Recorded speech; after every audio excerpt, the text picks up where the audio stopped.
Hi, everyone. Welcome to the Listening Well podcast, episode 1. I'm Britni Dooley. My name's Jenna. And we're going to be doing a podcast series on how to listen well related to mental health and faith issues. So I'm going to kick things off to Jenna as she kind of takes us through an introduction and kind of overview of how all this came to be. Yeah, so I am an occupational therapy student, and I am in my last semester at the University of Findlay. And so part of my last semester is this thing called a Capstone project, which is honestly like really similar to a thesis, I would say. And so we are doing my capstone project here at the church. And so to start off, we'll just kind of talk about what OT is. Yeah. A lot of times people don't necessarily understand what occupational therapy is because it's not a job most often talk about. But what OT is, occupational therapy, you utilize different activities within your day-to-day life. And so you're trying to incorporate therapeutic activities just to ensure that each individual is able to engage within the things that they need to or want to and that they find meaning in. And so we like to take a look at kind of what different elements of your life are necessarily affecting your ability to do that positively or effectively. And so like occupations in general, what they are is the things that you need to and want to do every day. So you have your ADLs, which are your activities of daily living, which is your simple things like showering, bathing. And then you have other ones like rest and sleep, health management, and then an important one, which is the instrumental activities of daily living. That's where religion is in. Religion in itself is an occupation because of the fact that it's something that people find meaning in and find identity in and purpose in. Interesting. And cool. so, yeah. And so we also take a look at all of the different elements. So we like to think holistically. And so that means your entire human body and all of the elements that incorporate how you're able to effectively do anything. Yeah. So that's like environmental context, like the way that your environment looks, the lighting, sounds, and then things like technology. And then you also take a look at people's roles and routines. You can honestly go into such a long, complex thing about what OT is because of the fact that it is such a complex aspect. And because it's so complex, we're able to go into so many different areas. So you'd see us in hospitals, you could see us in outpatient clinics, you can see us in community mental health centers, just so many different things that we are able to use what we've learned and help others to be able to interact more effectively. Awesome. So I'm throwing you off because I'm interjecting, but I just want to clarify it because it's such a complex system because it involves the whole self and so many pieces of the self. Very, very simply, if we were to boil it down very basically, OT is helping people function in their everyday life. Is that kind of a fair? Oh, yeah. Okay, simplistic, just because I don't understand so many of what things that you just said because I know it's so complex, but the things that you're talking about, I was like, oh yeah, these are day-to-day things. We do OT every single day without even recognizing or knowing what it is. Okay, all right, that's helpful. Okay, 100%. And so so the reason why religion is such as an area that like I'm able to do my capstone project on is because of the fact that one, it is an occupation, but two, it's also where people can find their virtues and values and their identity and purpose. And so because of that element, as like OTs or in occupational therapy, you can utilize that to more effectively help an individual.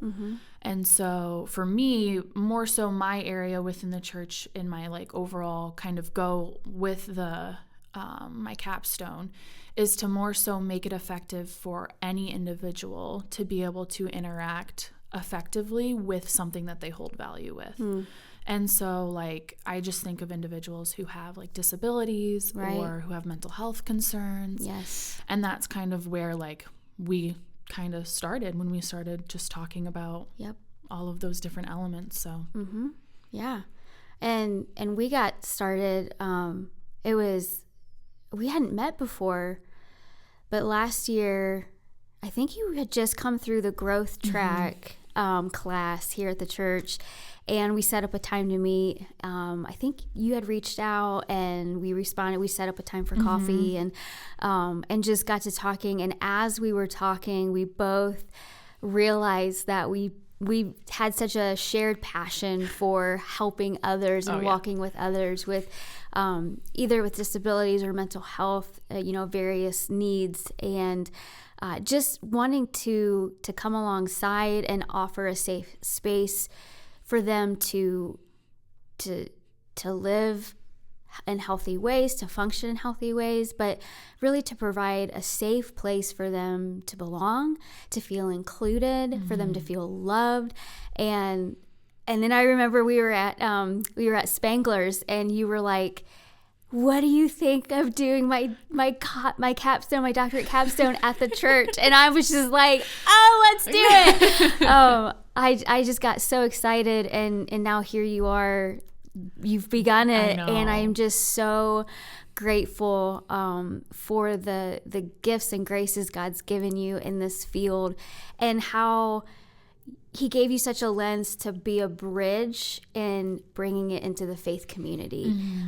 Because I think so often I was a substitute teacher for years, and OT was something offered in the school. And so when I thought OT, I immediately associated, a school setting, and I never stopped to think about the possibilities and the opportunities outside of school settings like the church to provide occupational therapy, and just how I'm just so excited for that God's led you to this place, and what you're doing, what you're bringing, the level of expertise you're bringing, but more even so than that, just your heart to want to love people well. And so I'm so excited. So yeah. So am I. Yay. Good.